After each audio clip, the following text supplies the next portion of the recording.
Assalamualaikum guys, di sini saya akan berbagi tips apabila kita digigit ular. Nah, apabila kita tergigit ular, berbisa Anda secepatnya lari ke rumah terdekat. Minta bawang merah, enggak usah dikupas guys. Langsung aja dikunyah sampai lembut. Terus, tempelkan saja pada bagian yang tergigit. Insya Allah sembuh seketika. Ini penangkal oleh-oleh loh dari orang Dayak, Kalimantan Timur. Pengalaman teman pernah digigit kobra dan terkena bisanya sampai sudah membengkak. Begitu aku tanya, katanya terkena ular kobra. Dan ambil bawang terus dikunyah lembut dan balurkan ke bagian yang luka. Hasil guys, 5 menit kemudian langsung kempes. Nah, semoga bisa membantu untuk semua orang ya. Terima kasih. Assalamualaikum.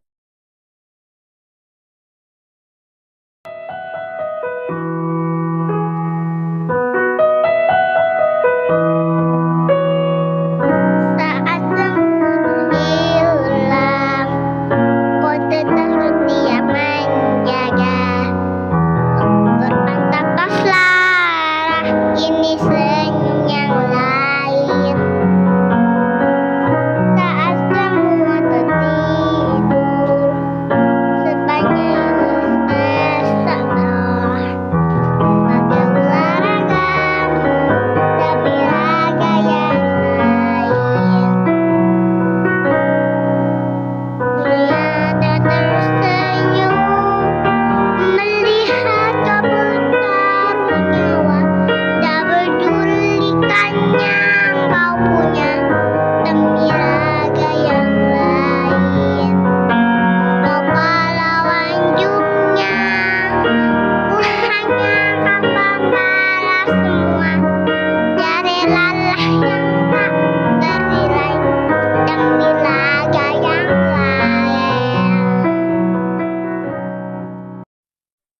Bajingan-bajingan tengik, mereka itu bajingan-bajingan tengik semuanya yang suka memperdagangkan umat, suka dagang syafaat, suka dagang ayat-ayat, suka dagang agama. Kelakuan bajingan-bajingan seperti itu. Perlihatkan mana Tuhanmu sekarang, mana Allah yang kamu yakini, tunjukkan sama saya. Jawab itu, mana Tuhanmu, tunjukkan sama saya. Celing kelihatankah? Celing seperti apa? Ayo, tunjukkan sama saya mana Tuhanmu.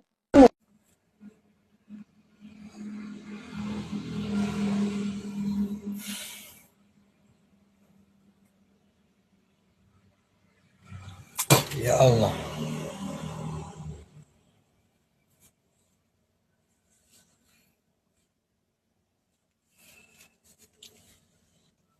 Saya itu bingung. Masya Allah.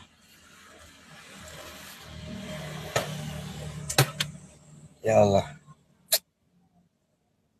Nggak ada luka, nggak ada apa-apa. Kenapa keluar darah terus? Ini saya nggak ada luka. Masya Allah. Astagfirullahaladzim. Ya Allah.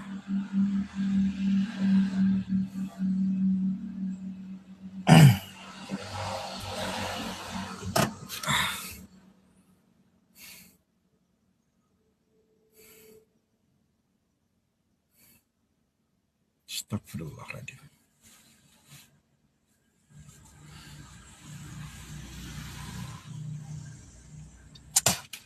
Ya Allah.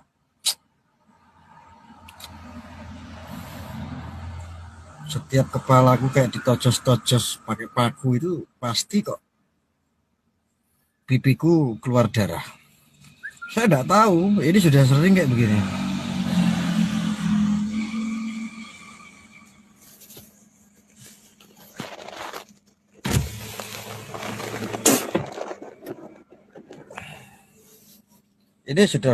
Ini bukan keluar dari hidung ya.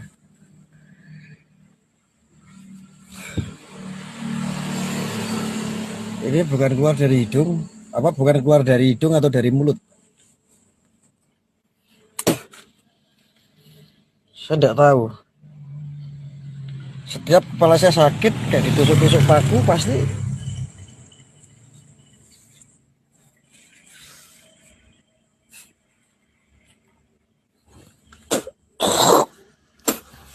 Ini bukan dari hidung, ini dari sini, tapi nggak ada luka. Saya itu bingung, ini tidak ada luka saya. Masya Allah.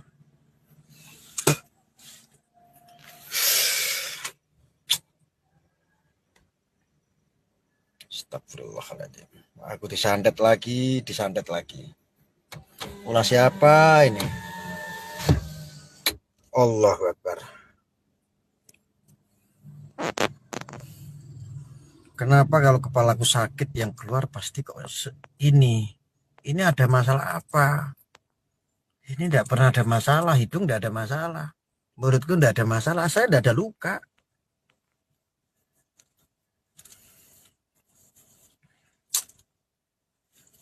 Astagfirullahaladzim. Saya ini tidak ada luka ini. Ini tidak ada luka. Ya Allah, tidak ada luka. Tidak ada luka ya. Ini tidak ada luka, sama sekali tidak ada luka saya. Tapi selalu sumber darahnya kok dari situ. Saya bingung, Masya Allah.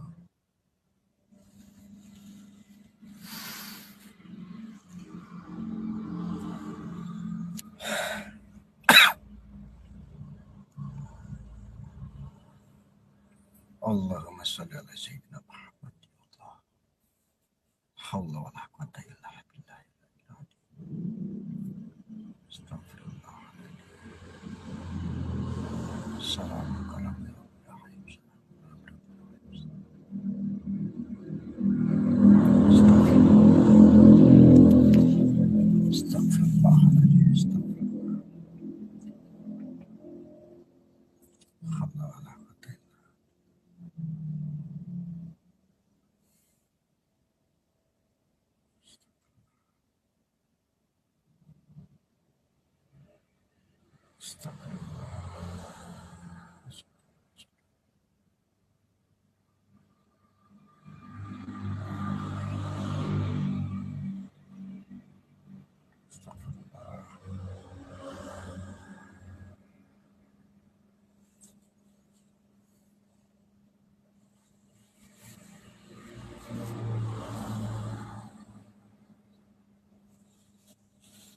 Astagfirullah.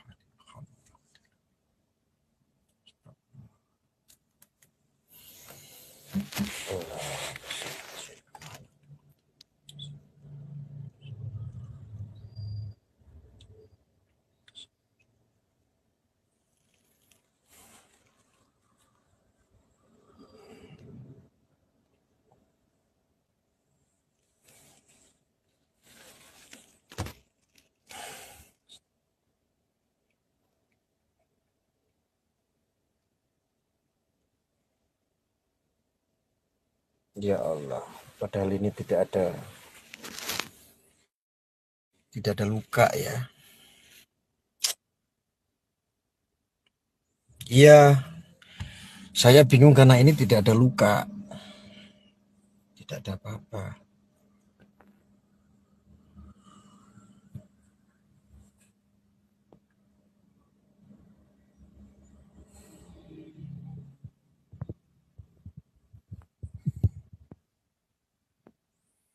Tadinya awalnya itu kepala saya memang sakit sekali. Seperti ada yang tusuk-tusuk gitu. Tapi di sini saya sudah sedikit saya ini sampai larinya plastik sini.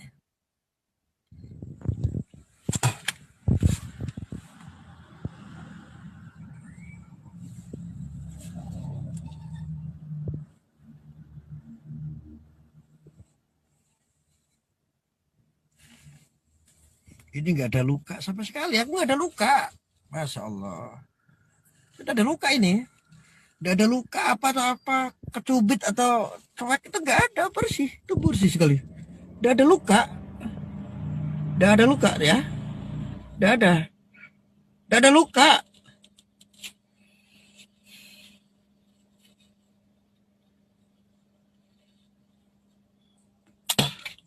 Saya sudah ke-6 kali ini disantet.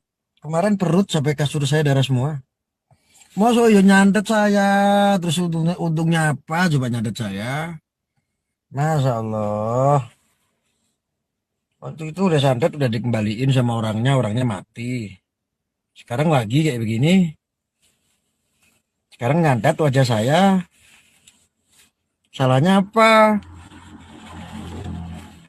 Saya nggak ada luka ya, saya nggak ada luka. Alhamdulillah saya nggak ada luka ya. Alhamdulillah nggak ada luka. Hmm.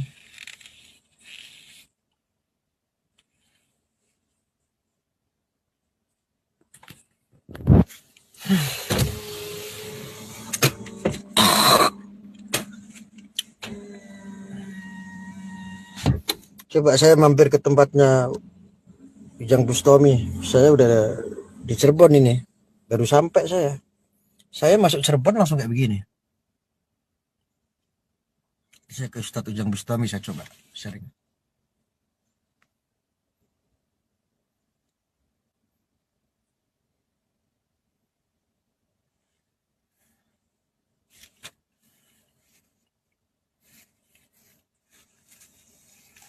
Bismillahirrahmanirrahim. Alhamdulillahirabbil alamin arrahmanirrahim maliki yaumiddin iyyaka na'budu wa iyyaka nasta'in ihdinas siratal mustaqim siratal ladzina an'amta 'alaihim ghairil maghdubi 'alaihim waladdallin.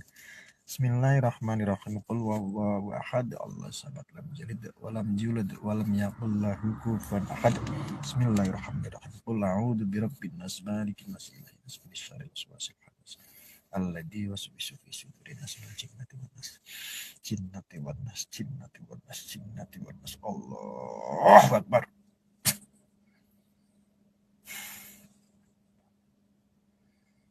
Astagfirullahaladzim. Ya Allah. Allah, ya Allah, ya Allah, saya itu tidak ada luka, ya Allah, ya Allah.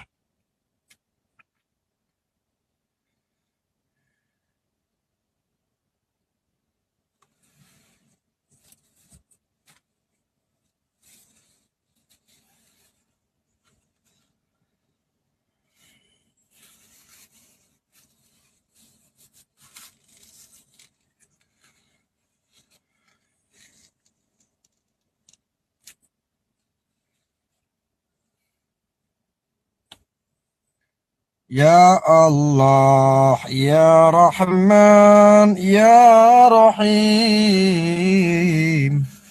Ya Allah, ya Allah, ya Allah.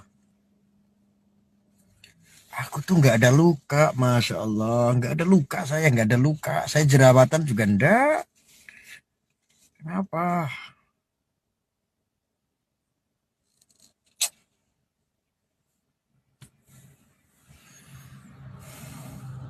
Doakan ya teman-teman ya. Saya juga enggak tahu penyebabnya apa. Saya juga berusaha untuk husnudzon, tapi ya memang yang saya rasakan ya sudah ya kiriman terus dari orang. Santet aja santet. Ada itu loh orang menyekutukan iblis.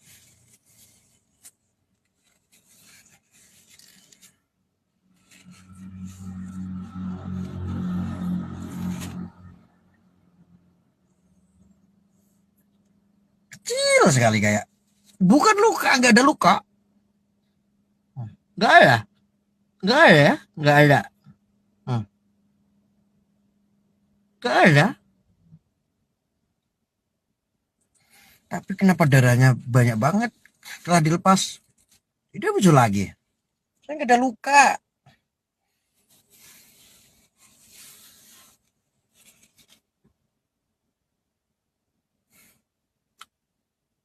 Ya Allah.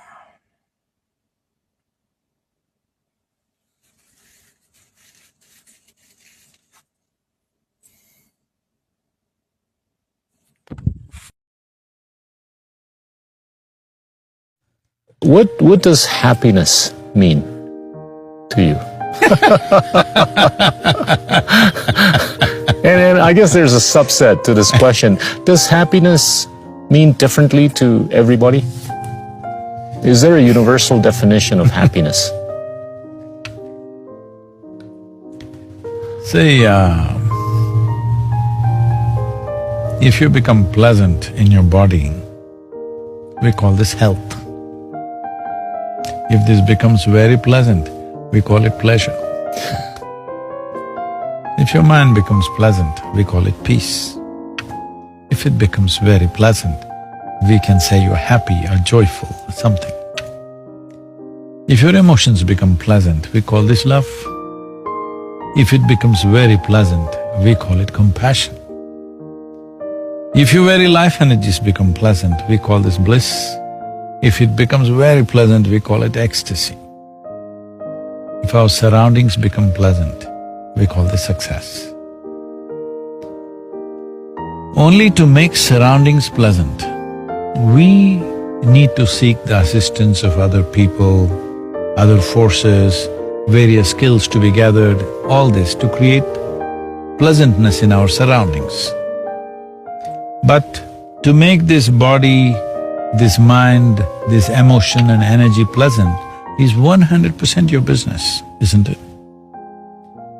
So, instead of looking for a definition of happiness, let me put it this way. Do you want your experience of life pleasant or unpleasant? Pleasant. Pleasant. How pleasant? As much as possible or 50% will do? Adequately pleasant. Doesn't have to be Adequately as much as possible. Huh? As much as possible. Yeah. That means you are thinking of how to be ecstatic. But now you're settling for happiness because you've given up on ecstasy. Many people have given up on happiness For ecstasy. and they are looking for peace. Many people have given up peace and they will only rest in peace. They are thinking, if I live without any trouble, it's enough. Many people have given up that, inevitably they are in trouble. If the trouble is minimal, it's good enough. I'm saying these are all things that you set up. I'm asking you, as a child, as a youth or even as an adult, whatever is the most beautiful moment of your life in terms of your experience, not in terms of arrangements, not in terms of family, career, this, that, within you, what was the most fantastic moment in your experience? That moment, whatever it was, you are capable of that much experience. Yeah. So at least that you must set it as a baseline.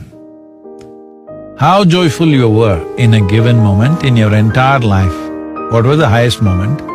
That should be the baseline because you're capable of that. So in your life, if you do not know, if you do not do what you cannot do, no problem. But if you do not do what you can do, it's a disastrous life. This is the disaster, the problem with most human beings. Even what they can do, they're not doing. What is the most joyful, what is the most loving, what is the most ecstatic moment in my life? That should at least be the baseline, isn't it? Because you're capable of that. I'm not asking you to do something that you're not capable of. What you're capable of, if you don't do, somewhere you have not even begun to appreciate the life that you are, isn't it? Tahukah kalian, Syekh Abdul Qadir Al-Jailani menangis mendengar pertanyaan seorang pemabuk ini. Saat perjalanan bersama murid-muridnya, mereka berpapasan dengan seorang pemabuk yang sedang mabuk berat. Tak disangka, pemabuk tersebut menghentikan langkah rombongan Syekh Abdul Qadir Al-Jailani dan mengutarakan 3 pertanyaan yang membuat beliau kaget. Wahai Syekh, apakah Allah mampu mengubah pemabuk sepertiku menjadi ahli taat? Syekh Abdul Qadir Al-Jailani menjawabnya, tentu mampu, Allah Maha Kuasa. Kemudian si pemabuk bertanya lagi, apakah Allah mampu mengubah ahli maksiat sepertiku menjadi ahli taat setingkat dirimu? Dengan penuh kasih sayang Syekh Abdul Qadir Al-Jailani menjawabnya, sangat mampu, Allah Maha Kuasa atas segala sesuatu. Si pemabuk bertanya kembali, apakah Allah mampu mengubah dirimu menjadi ahli maksiat sepertiku? Mendengar pertanyaan ketiga, seketika itu Syekh Abdul Qadir Al-Jailani menangis tersungkur dan bersujud kepada Allah. Murid-murid Syekh Abdul Qadir Al-Jailani pun penasaran dan kebingungan. Lalu mereka memberanikan diri untuk bertanya, wahai Tuan Syekh, apa gerangan yang membuatmu menangis? Syekh Abdul Qadir Al-Jailani menjawab pertanyaan muridnya dengan penuh perhatian dengan hati bergetar. Betul sekali pemabuk itu, pertanyaan terakhir yang menyebabkanku menangis karena takut kepada Allah. Kapan saja Allah mampu mengubah nasib seseorang termasuk diriku? Siapa yang bisa menjamin diriku bernasib baik, meninggal dalam keadaan husnul khotimah? Pertanyaan itulah yang mendorongku untuk bersujud dan berdoa kepada Allah agar tidak menjadikanku merasa aman terhadap rencana Allah. Semoga Allah memelihara kesehatanku dan menutupi aibku. Pelajaran penting yang bisa dipetik dari kisah ini adalah agar kita tidak tertipu dengan kedudukan, amal perbuatan dan ilmu yang kita miliki. Maha suci zat yang mampu mengubah seseorang kapan saja dia kehendaki. Demikian kisah pertemuan Syekh Abdul Qadir dengan seorang pemabuk. Sekelas beliau saja sangat khawatir dengan dirinya dan tidak pernah bangga dengan makam kewaliannya. Bagaimana dengan kita yang belum jelas kedudukannya di sisi Allah?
Grup ini dibentuk untuk tujuan bersilaturahmi. Karena itu mari kita buat grup ini menjadi wawasan berpikir dan bertambah dewasa. Jangan hanya mengintip atau membaca saja, tapi tulislah juga komentar yang baik, untuk memperkaya silaturahmi. Jika ada postingan yang tidak disukai dan tidak sepaham seperti masalah agama dan politik, cukup dihapus saja dan jangan dipertajam sehingga memperkeruh keadaan. Jadikan perbedaan kita untuk menambah wawasan kita agar kita tetap dalam satu tali silaturahmi persahabatan. Jangan suka ngambek lalu keluar dari grup. Dan yang paling penting, kirimlah postingan agar anggota yang lain tahu bahwa Anda masih bersama kami di grup. Terima kasih, semoga kita semua sehat-sehat selalu, amin.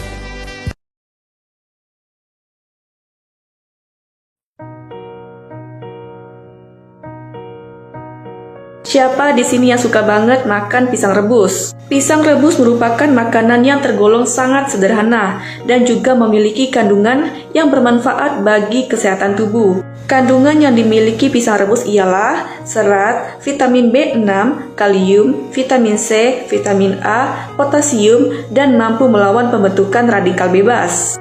Berikut ini adalah beberapa manfaatnya.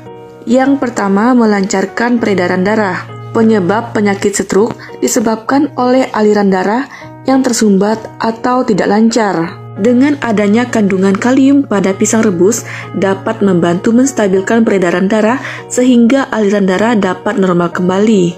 Yang kedua, menjaga kesehatan mata. Ternyata pisang juga sangat baik untuk kesehatan mata.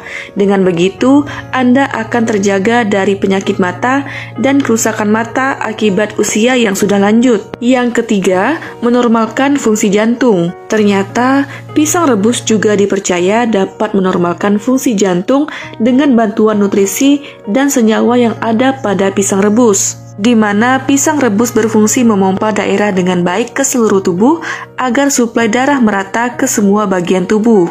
Yang keempat, memperlancar pencernaan. Pisang rebus dipercaya memiliki kandungan serat yang sangat baik bagi pencernaan dalam membuang kotoran di dalam usus. Yang kelima, mencegah hipertensi. Hipertensi atau tekanan darah tinggi merupakan penyakit yang disebabkan karena tekanan darah tidak dalam keadaan normal. Untuk mengembalikan dan mencegah hipertensi, dengan mengkonsumsi pisang rebus dapat dipercaya membuat tekanan darah Anda kembali normal dan terhindar dari penyakit tersebut. Yang keenam, baik untuk kesehatan ginjal. Pisang rebus dipercaya untuk menjaga kesehatan ginjal dengan bantuan kandungan nutrisi yang ada pada pisang rebus dan akan mengeluarkan racun di dalam tubuh. Dengan begitu, tubuh Anda akan tetap sehat. Yang ketujuh, membantu mengatasi stres. Terlalu banyak pikiran disebabkan karena stres. Jika Anda sedang mengalaminya, cobalah untuk mengkonsumsi pisang rebus karena terdapat senyawa pektin dan kalium yang bermanfaat membantu menghilangkan stres.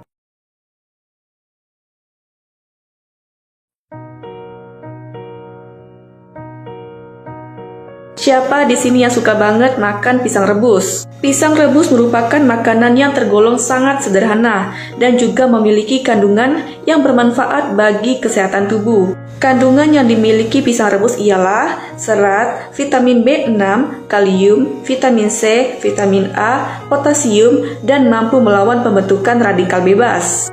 Berikut ini adalah beberapa manfaatnya. Yang pertama, melancarkan peredaran darah. Penyebab penyakit stroke disebabkan oleh aliran darah yang tersumbat atau tidak lancar. Dengan adanya kandungan kalium pada pisang rebus dapat membantu menstabilkan peredaran darah sehingga aliran darah dapat normal kembali. Yang kedua, menjaga kesehatan mata. Ternyata pisang juga sangat baik untuk kesehatan mata.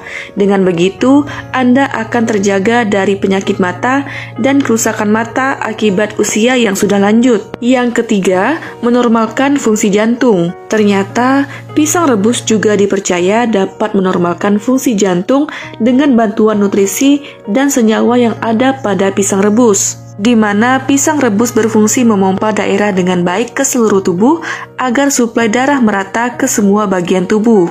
Yang keempat, memperlancar pencernaan.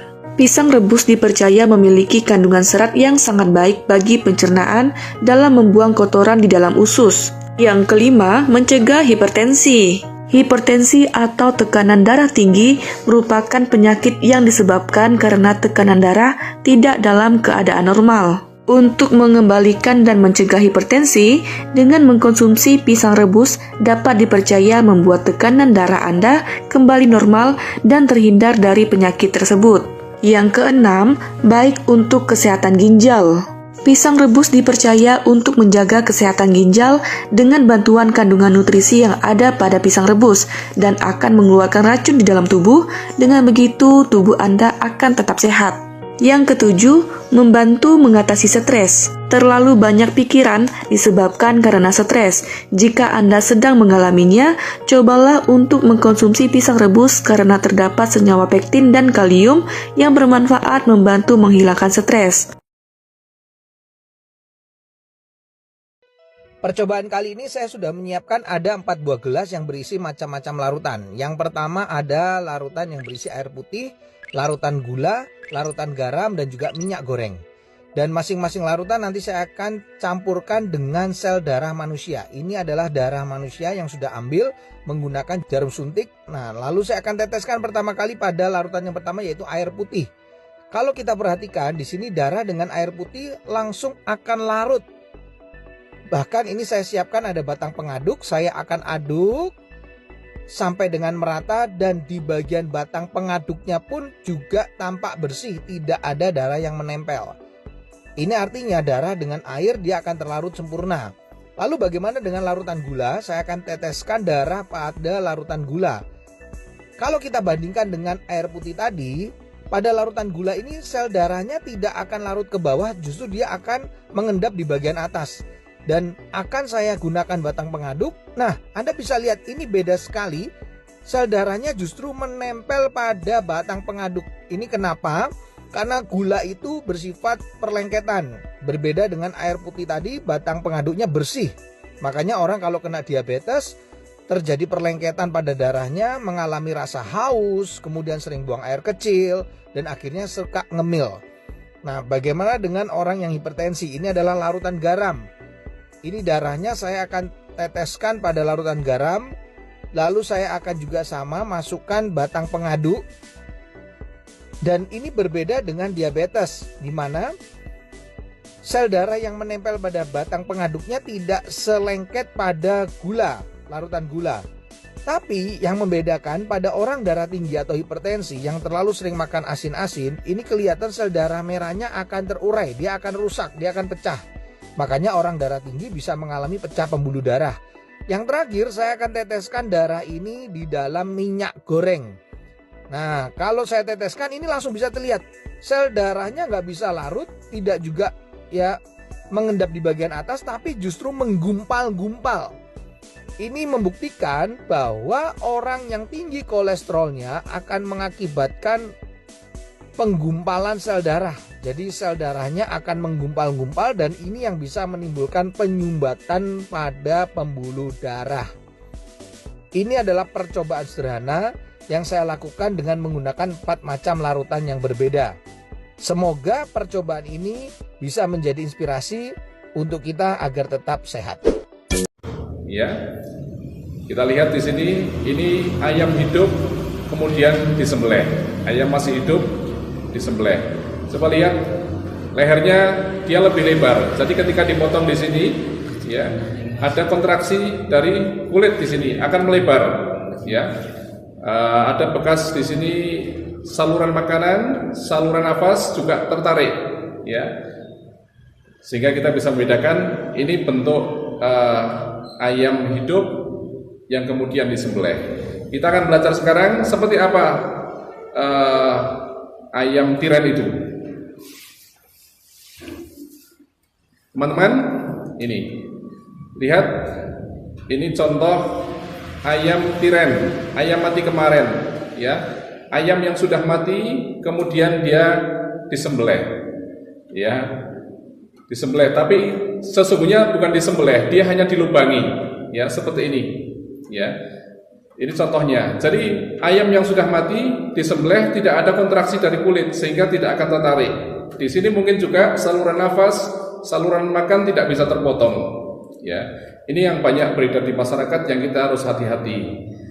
Biasakan kita membeli ayam, ya, yang masih utuh, yang masih ada lehernya, sehingga kita bisa mengenali apakah itu ayam tiren atau bukan.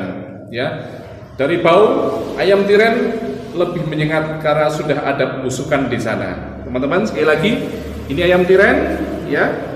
Kemudian ini ayam yang masih hidup disembelih. Sangat berbeda. Hati-hati, kita umat Islam hukumnya haram memakan bangkai. Ayam tiren adalah bangkai. Demikian. Ada seorang sahabat bertanya, ya Rasulullah, perbuatan apa dalam Islam selain yang wajib yang paling besar pahalanya? Kata Nabi SAW, engkau berikan makan kepada orang-orang. Suka traktir orang itu ibadah yang besar sekali pahalanya. Setiap makanan yang kita letakkan untuk orang lain, walaupun kata ulama sebutir kurma, yang kita niatkan untuk dikasih kepada orang lain masuk dalam hadis Nabi SAW. Tidak ada makanan yang diniatkan untuk diberi atau dibeli, kecuali Allah sudah tinggalkan di dalam makanan itu berkahnya.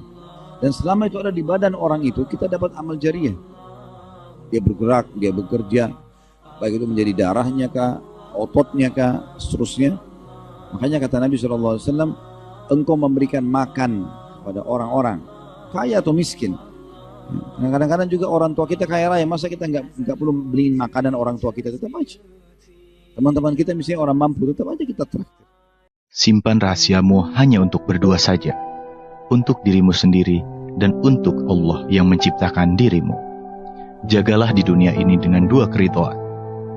Pertama, ridho dari ibumu, kedua, ridho dari bapakmu.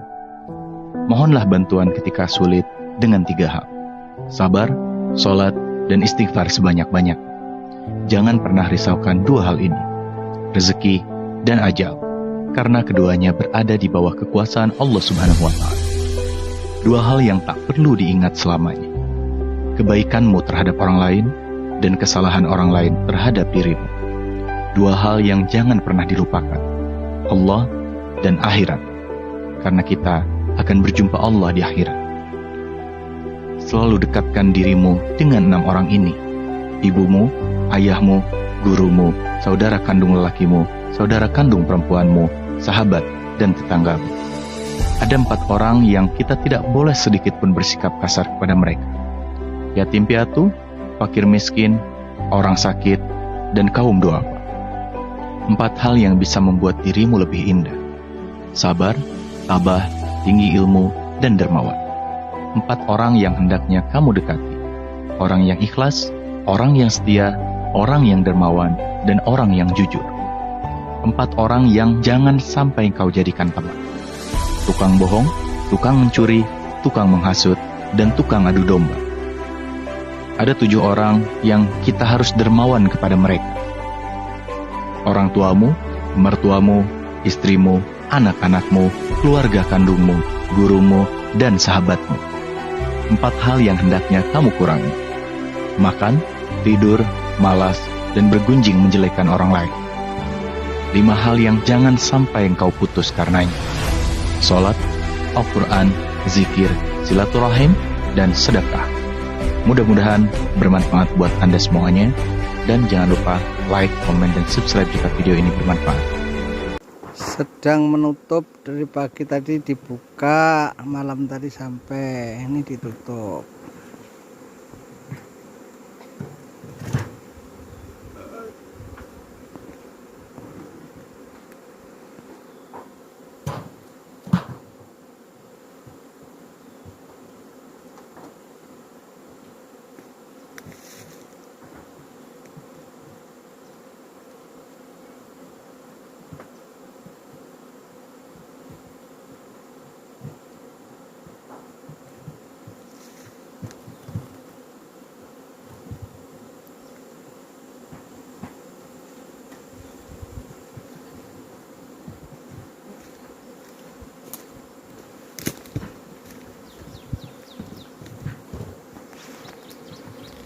Ini tadi malam selesai subuh, habis subuh dibuka kira-kira 1 jam, terus ditutup kembali.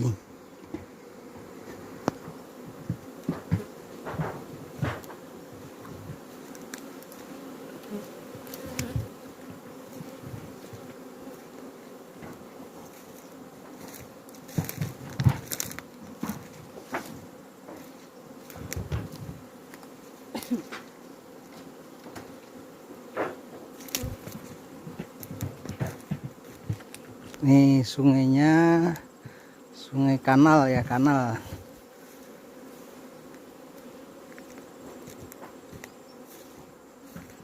Di pinggir sungai kanal, di pinggir sungai. Nih sepanjang.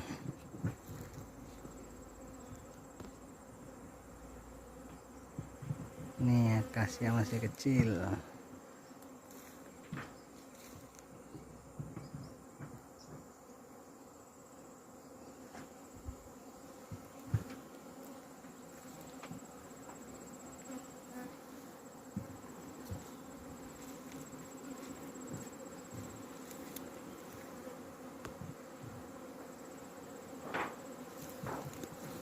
Itu lebahnya. Nih pada cari madu. Nih madu, cari madu. Cari madu. Cari madu. Cari madu. Lobah-lobah cari madu.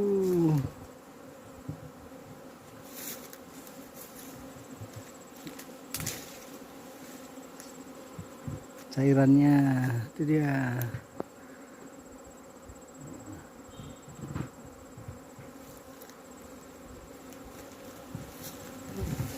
Ini lobahnya cari madu, cari madu, cari madu. Nih udah ditutup. Ini 176.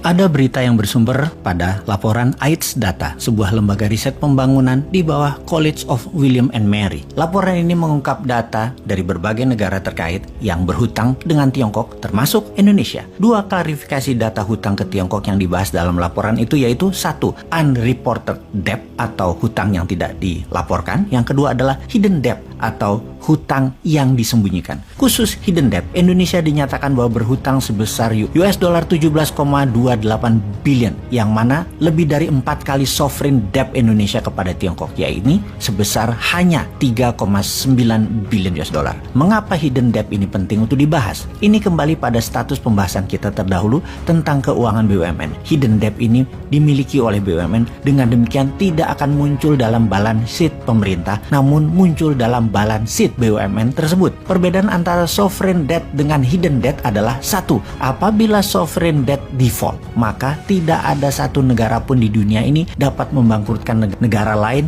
karena sovereign debt ini. Biasanya menyelesaikannya dilakukan dengan revolving hutang dengan tenor dan bunga yang baru, atau diselesaikannya oleh IMF dan World Bank. Lain halnya dengan hidden debt. Jika default, maka satu, pertama, ditawarkan kepada pemegang saham mayoritas BUMN, yaitu pemerintah, untuk membayar debt ini, dan dua, jika tidak tersedia maka aset diambil, dan jika tidak cukup maka aset-aset pemerintah lainnya ikut disita. Ingat, ini bedanya ya. Inilah bahaya hidden debt. Garuda, PLN itu berpotensi hilang aset atau diakuisisi asing. Memang pejabat BUMN membantah bahwa hutang-hutang ini tidak dipublikasikan secara transparan kepada publik dengan merujuk pada laporan Bank Indonesia. Tetapi maksud hidden debt dalam penelitian ini lebih kepada tidak dimuatnya hidden debt ini di balance sheet pemerintah. Karena tetap saja pemerintah berpendapat bahwa penyertaan modal pemerintah dalam BUMN itu bukan fiskal. Ini aneh sekali. Ya, tapi namanya juga lagi berkuasa.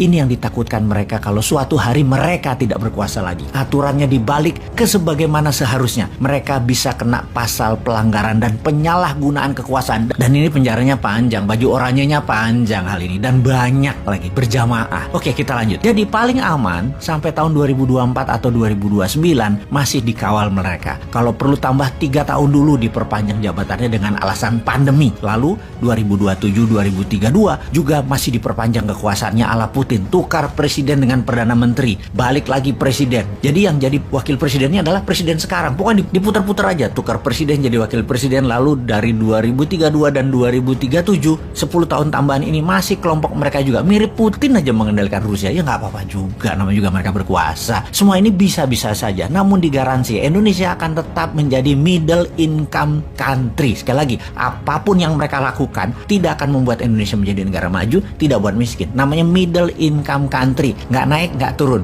Ya udah, kalau rakyat emang senang begitu, pilih aja mereka lagi. Tapi kalau mau maju menjadi superpower, pilih New Mind. Sekali lagi, Indonesia dibuat tidak kaya dan dibuat tidak miskin, tetapi pejabat dan oligarkinya kaya raya melintir-melintir. Baiklah, kita kembali ke topik hutang disembunyikan dari APBN. Pada prinsipnya, ekonom barat tetap berpendapat hutang Tiongkok yang tidak dipublis atau hidden debt digolongkan kepada fiskal dengan istilah kuasi fiskal. Kuasi fiskal ini saat ini menjadi pertanyaan pertanyaan, yang nanggung negara kok dibilang tidak ditanggung sih? Oh, kalau diangkat atau dimasukkan APBN menjadi hutang negara, maka akan tercatat hutang negara dari PDB bisa membuat pemerintah saat ini diimpeach dan bisa dicopot di tengah jalan karena melebihi batas hutang. Wih, jangan sampai terjadi begitu deh. Oke deh, kita sambung untuk menyaksikan video lain lagi yang bisa menjadi pelajaran buat Anda semua. Terima kasih sahabat.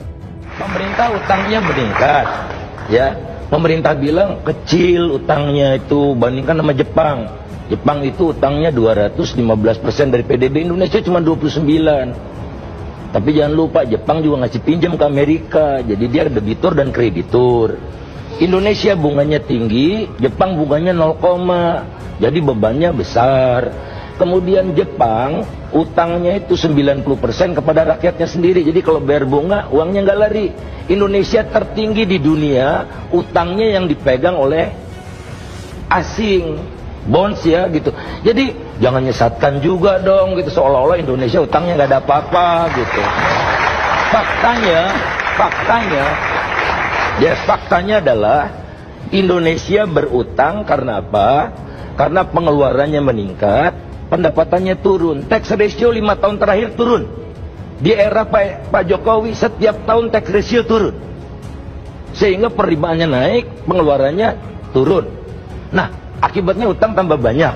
Nah, utang tambah banyak itu saya ingin katakan alokasinya lebih banyak untuk material, kedua bayar bunga, ketiga baru capex. Disitulah infrastruktur gitu.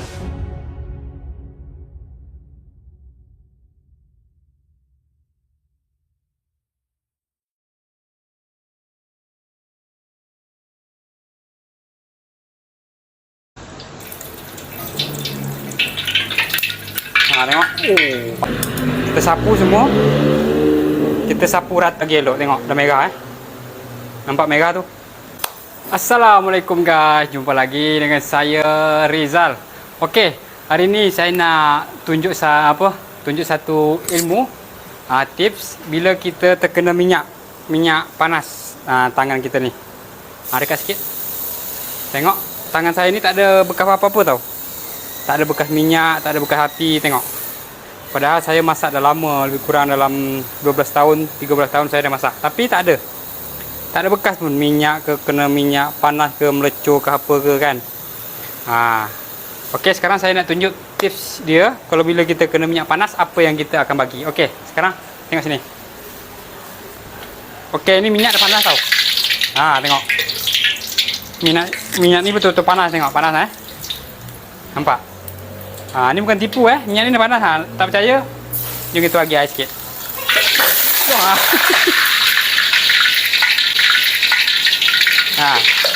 Ni minyak dia betul-betul panas. Okey, sekarang kita nak letak dalam dekat tangan saya ni. Nanti kita curah minyak tu dekat sini. Kemudian baru kita bagi sos tiram.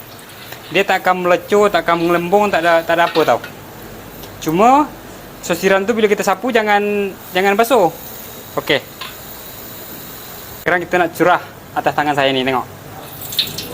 Okey, tengok, baru tengok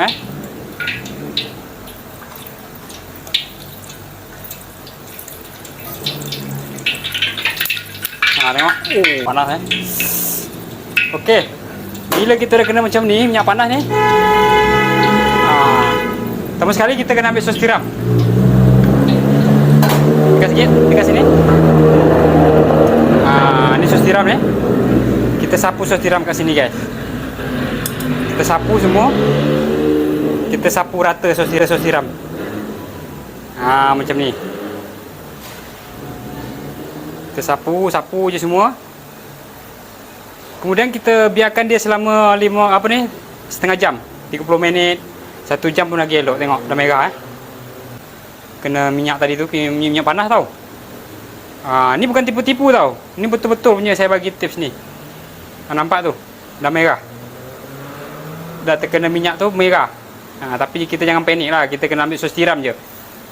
Sebab tu tukang-tukang masak tangan dia tak ada melecur bekas-bekas minyak ke apa ke, tak ada kan. Sebab tu lah diorang bila kena minyak je kita bagi terus sos tiram. Dia tak akan melecur, dia tak akan ada bekas. Ni macam ni. Ni minyak betul-betul panas Tengok tu. Dia merah. Dia akan Kalau orang putih dia akan nampak merah. Macam saya ni tak putih sangat kan, dia merah juga. Nampak tu? Merah. Jadi bila kita bagi sos tiram, kita biarkan dulu sampai dia kering. Jangan sos cili tau, kena sos tiram. Nampak tu? Kita bagi semua, kena ya, yang kena minyak tu kena bagi sos tiram, bagi dia kena rata. Nampak guys? Inilah dia. Ni tips. Okey guys, inilah dia cara dia bila kita kena minyak panas. Kita kena bagi sos tiram. Tengok nampak merah Tengok sekali lagi. Merah. Dia akan merah aja, tapi dia tak akan melecuh. Dia tak akan melecuh sebab kita dah bagi sos tiram. Okey. Tengok ni. Okey guys, semoga bermanfaat, semoga membantu. Selamat, jangan tidak mencuba ni tak boleh dicuba, tapi bila kena minyak panas, korang boleh buat macam ni. Jangan dicuba-cuba. Ini yang cuba ni yang ada ilmu-ilmu kebal aja boleh cuba. Kalau korang tak payah cuba. Tapi bila kena minyak, korang boleh ikut cara macam ni. Okey? Assalamualaikum. Bye bye.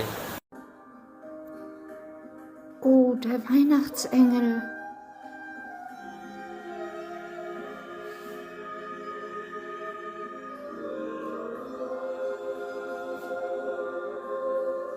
Der Engel lacht nicht.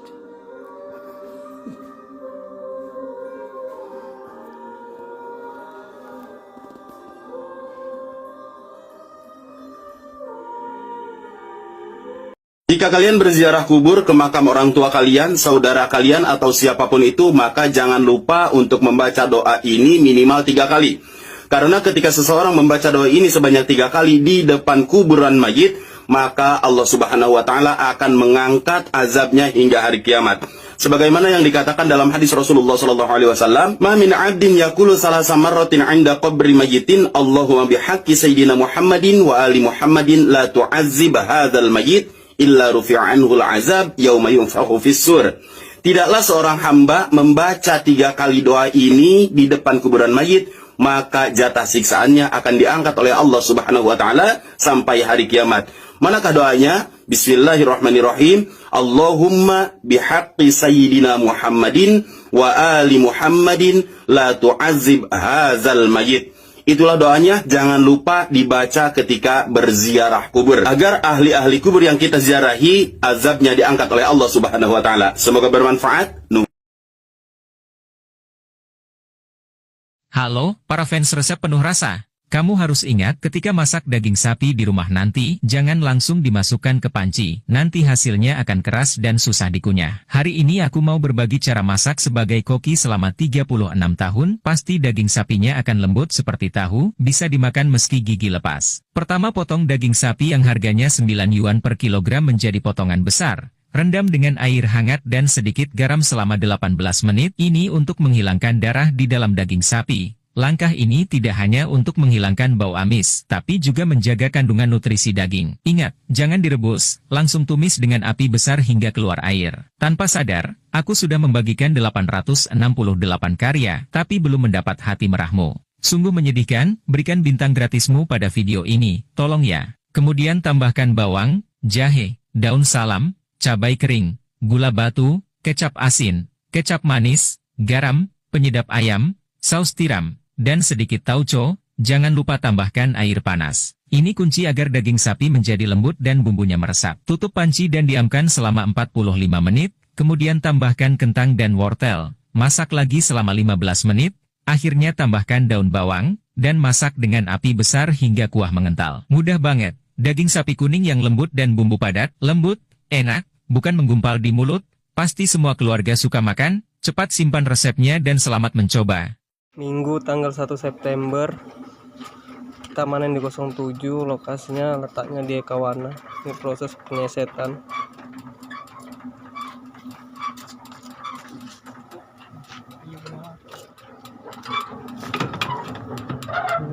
Proses penggilingannya.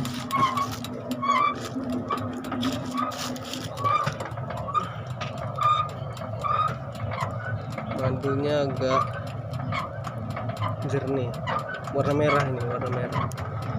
Penyaringan pertama.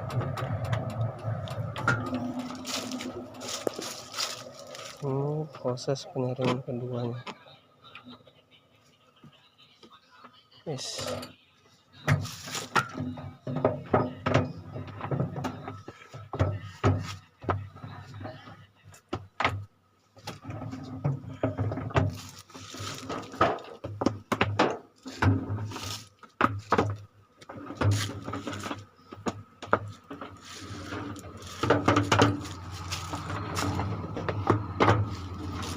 Just put lime inside the mask, and you'll never have this problem again. That's right, folks. After this tip, you'll never spend money again on expensive products to keep your bathroom clean and fresh. So first, you'll need a lime. Don't use lemon for this. Use lime, which is more acidic, alright? And then, go ahead and cut the lime in half. And then, you're gonna cut it like this, into smaller pieces. You can chop the whole lime. And take a look, it's gonna stay like this. Now, let's set it aside real quick. And next, this is what you're gonna do. Get a disposable face mask like this one. You can even get a used one for this, no problem. It's even better, so you save even more money. And then, let's do the following. With the scissors, let's cut it right here, at one of the edges. Okay, you can cut it right here. But don't throw this part away just yet. Before this, go ahead and remove this piece of string, because we're gonna use it in just a moment. Now, let's open the mask like this. And then go ahead and get our lime cubes. Now, let's put them inside the mask, alright? Let me put it here. And check this out. Just like that, folks. Now we're gonna use the piece of string. But first, just twist it up like this. See? Pretty easy. Then, just take the piece of string and use it to tie very well. And now, let's just trim it off. See, folks? Now our tip is ready. Let's get to the bathroom to see how it works. And here, let's do the following. First, open your toilet tank. Careful with the cover. And now, let's get our bag. And then, just place it here like this. And now, folks, this is what's gonna happen.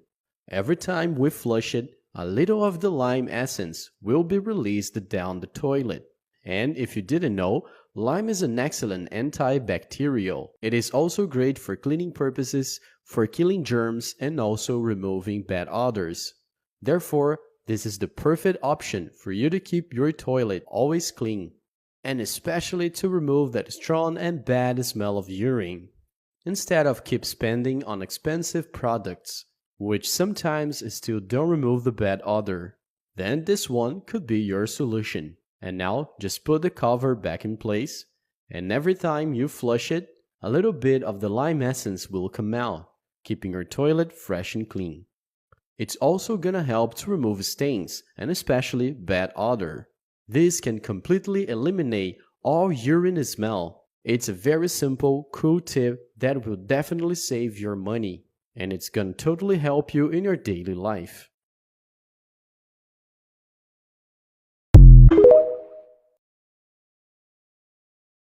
Grup ini dibentuk untuk tujuan bersilaturahmi. Karena itu mari kita buat grup ini menjadi wawasan berpikir dan bertambah dewasa. Jangan hanya mengintip atau membaca saja, tapi tulislah juga komentar yang baik untuk memperkaya silaturahmi. Jika ada postingan yang tidak disukai dan tidak sepaham seperti masalah agama dan politik, cukup dihapus saja dan jangan dipertajam sehingga memperkeruh keadaan. Jadikan perbedaan kita untuk menambah wawasan kita agar kita tetap dalam satu tali silaturahmi persahabatan. Jangan suka ngambek lalu keluar dari grup. Dan yang paling penting, kirimlah postingan agar anggota yang lain tahu bahwa Anda masih bersama kami di grup. Terima kasih, semoga kita semua sehat-sehat selalu, amin. What does happiness mean to you? And I guess there's a subset to this question. Does happiness mean differently to everybody? Is there a universal definition of happiness? See, if you become pleasant in your body, we call this health. If this becomes very pleasant, we call it pleasure. If your mind becomes pleasant, we call it peace.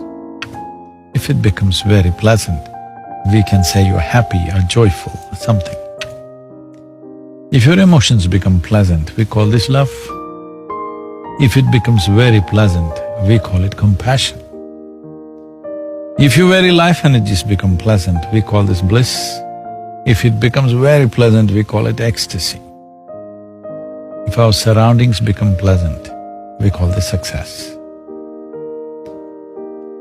Only to make surroundings pleasant, we need to seek the assistance of other people, other forces, various skills to be gathered, all this to create pleasantness in our surroundings. But to make this body, this mind, this emotion and energy pleasant is 100% your business, isn't it?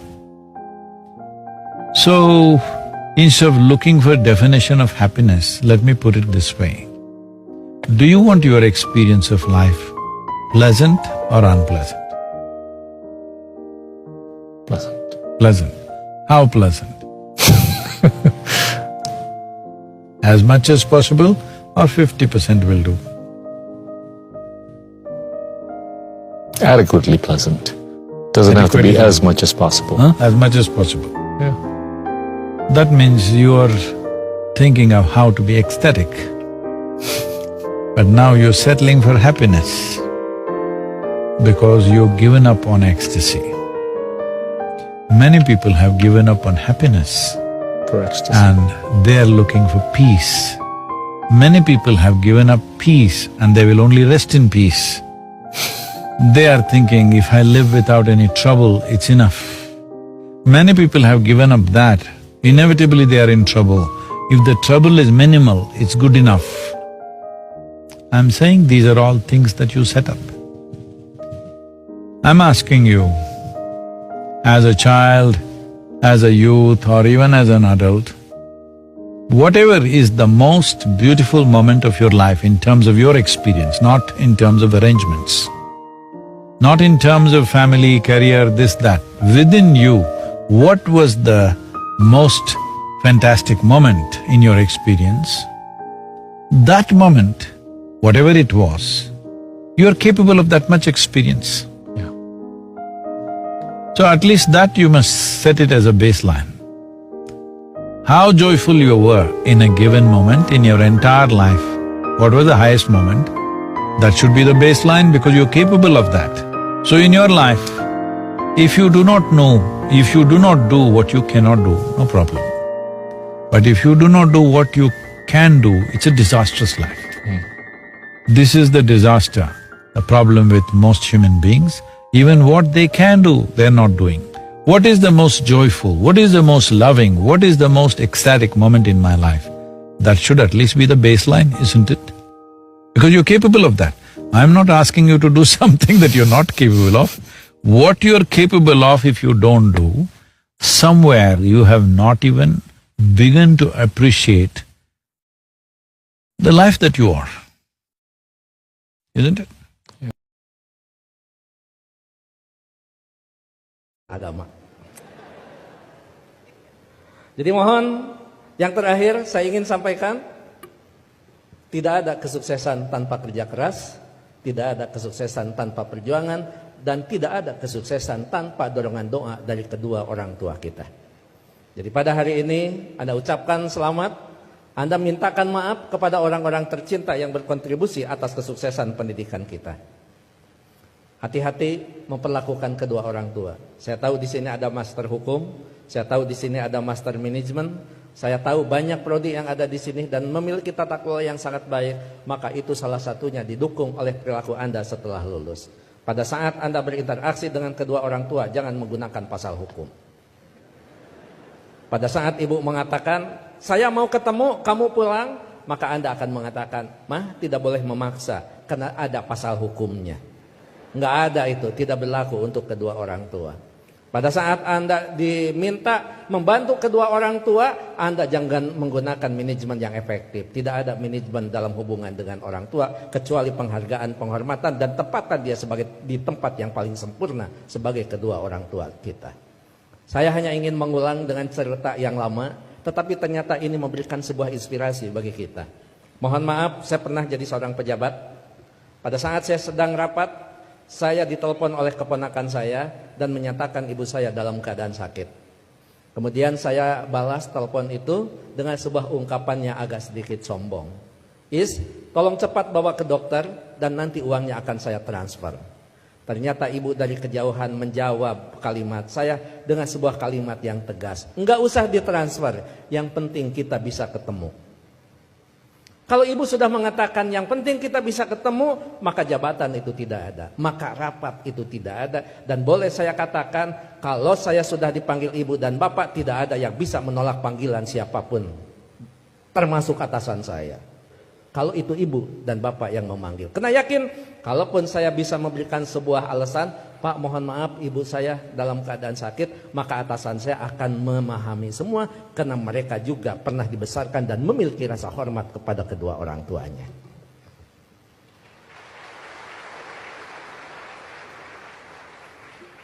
Pukul 8:30 malam saya pulang, dan saya sama seperti Anda, mungkin saya lebih kampung daripada Anda yang hari ini di wisuda. Saya tidak dilahirkan di tengah kota, saya dilahirkan di kaki Gunung Papandayan yang sekarang terkenal dengan tempat wisata Kawah Papandayan. 3 jam saya sampai di rumah, setengah 12 saya sampai di rumah. Ternyata ibu dalam keadaan segar bugar, tetapi saya tidak menunjukkan perasaan suudon kepada ibu. Kenapa? Ternyata di situ ada hikmah. Bagi seorang ibu dan bapak dalam keadaan sakit, kemudian dia menunggu anaknya terkasih dan tersayang, maka pada saat dia bertemu, maka kehadirannya lebih mujarab daripada obat yang diberikan oleh seorang dokter. Catat itu. Ibu tidak hanya menunjukkan segar dan bugar, tapi ibu juga tetap memperhatikan kesukaan makanan anaknya. Saya dimasakkan sayur kacang merah, saya digorengkan asin peda, saya dibuatkan sambal terasi, dan saya juga dibakarkan pete. Setengah 12 malam, coba bayangkan ada sayur kacang merah, nasi putih, bakar pete, dan belum peda ditambah sambal terasi. Boleh dibayangkan setelah wisuda. Setengah 12 malam saya disuguhi makanan itu, maka tidak ada kalimat yang bisa diucapkan kepada ibu selain mengucapkan terima kasih. Padahal saya tidak biasa makan malam, kecuali makan nasi di waktu malam. Ya saya makan. Saya tidak pernah mengatakan, "Amah, ngapain masak?" Kan kata dokter paling tidak 3 jam sebelum tidur kita boleh makan. Ini mau tidur setengah 12, ngapain masak? Bagaimana perasaan ibu pada saat seorang anak yang dia tunggu, yang dia masakan, kemudian anak berargumentasi dengan sebuah ilmu di mana ibu tidak paham tentang ilmu itu. Menyakitkan. Iya, saya makan dan saya berdoa mudah-mudahan ini jadi obat. Begitu saya lirik dari sudut mata saya, ibu kelihatan bahagia. Kenapa? Makanan yang dia pasak itu betul-betul dimakan oleh anaknya. Begitu selesai makan, saya mengatakan kepada ibu, "Amah, mohon maaf, ini makanan sangat enak, terima kasih. Tapi mohon maaf besok tidak akan pulang siang karena ada pekerjaan yang tersisa. Kemungkinan saya pulang sebelum sholat subuh." Ibu dengan bijak mengatakan, "Enggak apa-apa. Yang penting kita sudah ketemu. Sok istirahat." Saya sambil dituntun dibawa ke kamar. Setelah di kamar saya diselimuti. Ibu lupa kalau anaknya adalah seorang profesor. Ayo tepuk tangan. Itulah ibu. Jadi Anda mohon maaf, baru juga ahli madya ya? Ahli madya, ibu mau nyelimutin. Ngapain? Ini baru di wisuda. Ada yang lebih tinggi lagi. Masa mah disimutin? Ini tekan sarjana. Nggak ada di depan orang tua itu. Jangankan ahli madya, sarjana, master, doktor, seorang profesor di hadapan ibu, di hadapan bapak, tetap kita adalah seorang anak yang perlu menghormati mereka.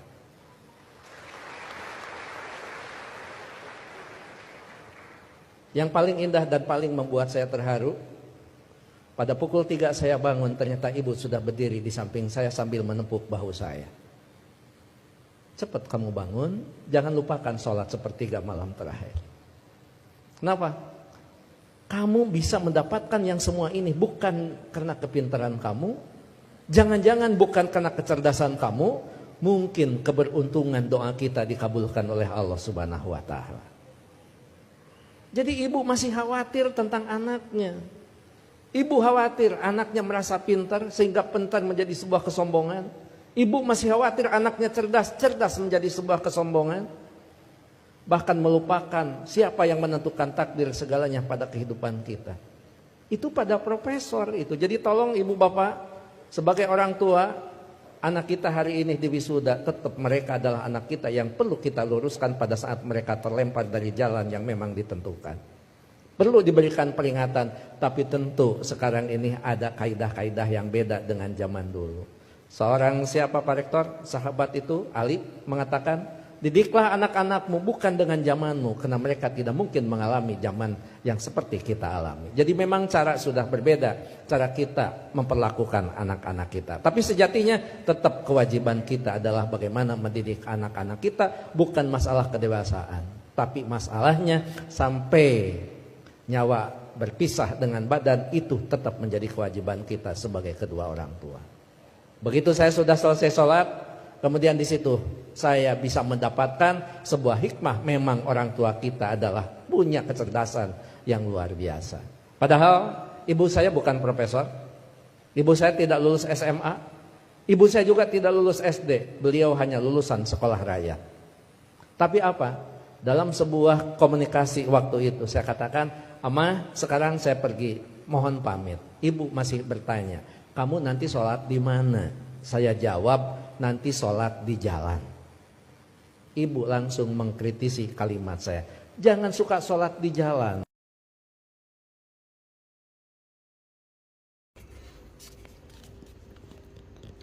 Cara tepuk hati kaki dan tangan, telapak tangan ini hati tangan, telapak hati tangan ini yang di tengah namanya hati tangan ya. Kalau kaki yang di tengah ini adalah namanya hati kaki. Di dalam hati kaki ini kegunaan banyak penyakit di dalam tubuh kita ada letaknya di tengah sini ya. Nah, saya suka pakai body lotion sebelum kita tepuk kaki ini, kita lemutin dulu. Mau pakai minyak kayu putih boleh, mau pakai body lotion boleh, supaya kaki kulit kita agak lembut, jadi lagi tepuk kita bisa berasa lebih mantap ya. Nih ya. Nah, cara tepuknya ini dari tangan sini kena di tengah sini nih ya. Sering-sering tiap hari lakukan, itu bisa ilangin 127 penyakit. Coba bayangkan aja ya, bisa menyehatkan 127 aneka penyakit. Tuh caranya begini nih, kasih lihat ya. Tuh ini tangan ini tapi yang kenceng ya, di tengah sini. Ayo tuh sampai berasa ya, berasa kok. Tuh ini bisa berapa lama. Kaki kiri pakai tangan kanan, tangan kanan kita tepuk kaki kiri, nah, tangan kiri tepuk kaki kanan gitu ya. Jadi selang-seling nih, tuh sekuat tenaga nih gitu ya. Buat orang tua lebih bagus, sama yang kena stroke juga bagus, ajaib bisa sembuh gini. Nah, mukul gini itu ya, lihat kan tuh, ini tangan, sampai tangan juga bagus karena gini merah kan deh tuh. Nah, kaki juga merah tuh, dipukul merah nggak? Tuh saya kasih lihat. Jadi nih ibu-ibu, bapak-bapak, jangan males. Yang kepala 5 juga jangan males. lagi pas nonton TV, senggang, malam, sebelum tidur bisa enak tidur nih, gini. Dok, saya ini udah nggak makan manis-manis. Saya makan itu nasinya sedikit, bahkan udah nggak makan nasi gitu ya. Tapi ketika cek, HbA1c-nya kok tinggi gitu, gula puasanya kok tinggi. Nah ini saya mau tanyakan, nggak makan manis, nggak makan gula, tapi bisa keracunan gula. Ya, ada 4 dikatakan dalam literatur yang mendadak gula kita naik, walaupun tidak makan apa-apa. Ya, pertama obat. Kalau kita salah minum obat, gula melonjak. Obat apa yang paling jahat? Steroid. Kita tahu banyak orang minum steroid. Tenggorokan sakit sedikit sudah kasih golongan son, yang golongan apa, yang pokoknya belakangnya itu macam-macam. Metilprednisolon, ya, prednison, misalnya. Ya, saya sebutkan yang generik, ini, ya. Saya tidak sebutkan nama obat. Ya, golongan ini memacu gula melonjak sekejap, langsung 300. Ya, obat. Yang kedua, ternyata alkohol. Alkohol adalah gula. Susunan kimia daripada alkohol itu etanol. Etanol itu gula. Jadi segera naik gula. Yang ketiga, ternyata adalah merokok. Merokok itu memicu gula loh. Anda kalau gini, sekali isap, insulin kita langsung jadi semacam lumpuh 15%. Gula naik. Bahkan rokok itu merusak pankreas kita, inflamasi terjadi, gula naik. Orang kalau diabetes ditambah rokok, jantung stroke naik 4 kali lipat. Bahaya rokok itu.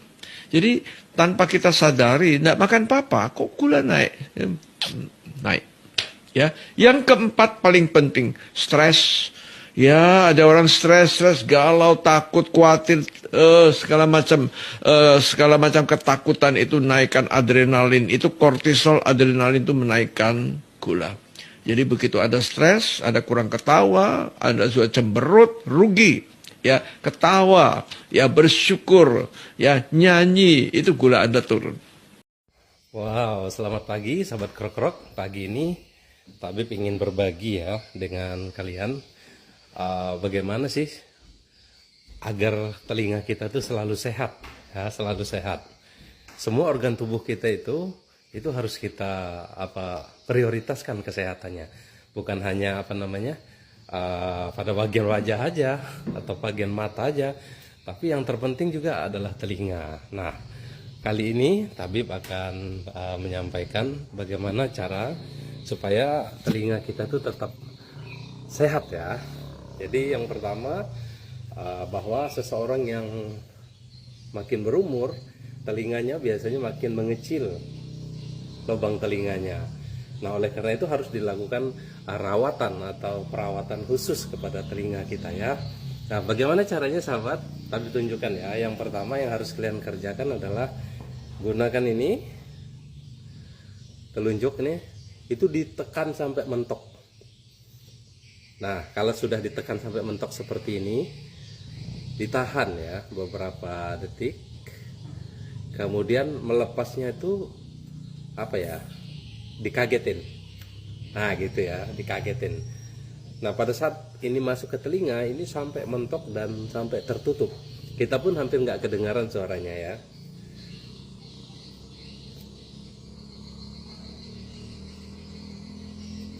Nah, seperti itu. Lalu kemudian yang harus kita lakukan adalah seperti ini, tempel juga kedap suara ya, angkat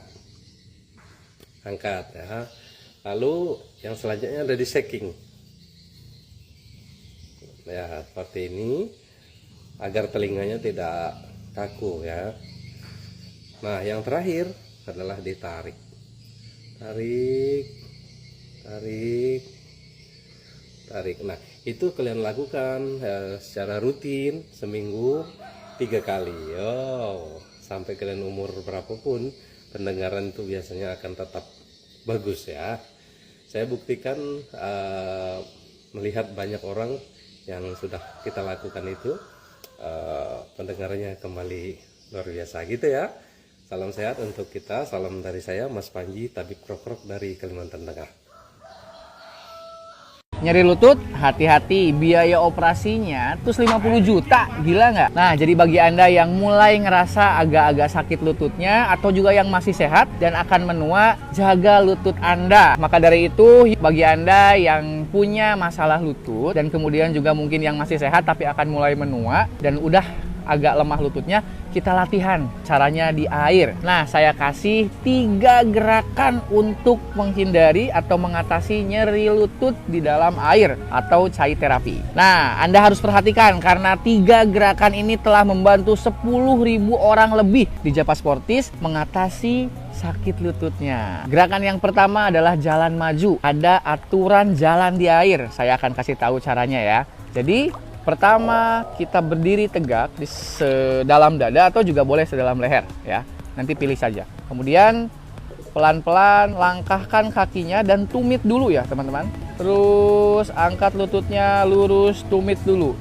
Rasakan ketarik di bagian belakang lutut. Nah, inilah gerakan yang benar untuk di air. Kemudian kalau lagi coba-coba kurang seimbang, wajar ya, nanti pakai alat bantu namanya water noodle atau apapun.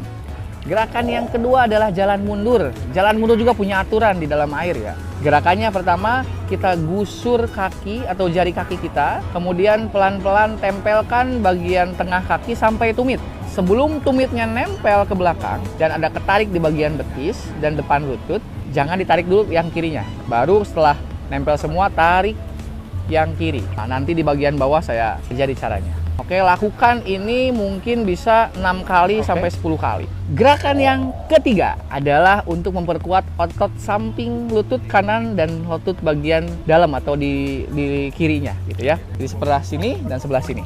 Gerakannya hanya jalan seperti kepiting pelan-pelan, kemudian juga tutup lagi. Yang kanannya buka, yang kirinya tutup lagi. Yang kanannya buka, yang kirinya tutup lagi. Lakukan ke sebelah kiri. Jadi berlawanan ya. Seperti ini. Dan ini kalau Bapak Ibu ke kolam, lakukan setengah jam sebelum berenang atau ke kolam juga terus hanya jalan ini udah bagus. Nah, jadi selamat mencoba. Sayangi lutut Anda sehingga Anda terhindar dari sakit yang lebih parah.